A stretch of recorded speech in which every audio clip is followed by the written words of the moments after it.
Kinumpirma ng NBI na kumakalat na ng karagdagang dokumento ang Interpol para sa red notice laban kay Zaldico. Itinanggi naman ng kanyang kampo na nakipagnegosasyon ng dating kongresista sa ilang individual para sa pagbabalik niya sa Pilipinas. Narito ang express report ni Rainiel Pawil. Hanggang ngayon missing at hindi pa rin naaresto ang pugante at dating congressman na si Zaldico sa kabila yan ng patong-patong na akusasyon at kaso laban sa kanya kaugnay ng flood control scandal. Nito lang nakaraang buwan isiniwalat ni Interior Secretary John Vic Remulla na humingi umano ng tulong si Ko sa isang pari para sa kanyang pagbabalik bansa. Pero itinanggihan ng kanyang abogado. I deny that. Initially, I said that I'm the only one authorized, as far as I know, to speak for him. Yes. And then, sinabi ng someone, one of the Remulla said na, priest. So I asked him, sabi ko, may pinadala ka ba na priest? Sabi niya, wala. Ang pinapadala na priest, ikaw lang. Wala siya pinapanegotiate. Not even Killers.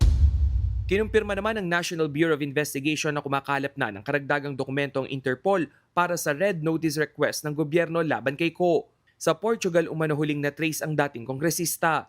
Ayon sa Bureau of Immigration, tumutulong na rin sila sa pagkalap ng intelligence report sa kinaroroonan ni Ko. Pero kahit raw ang legal counsel ng dating kongresista, hindi raw alam kung nasaan ngayon si Ko. Pero nang tanungin kung uuwi pa ng bansa si Ko, Eventually, if you will remember, I've always said that the primary concern is his personal safety. Eventually, he will because he has to.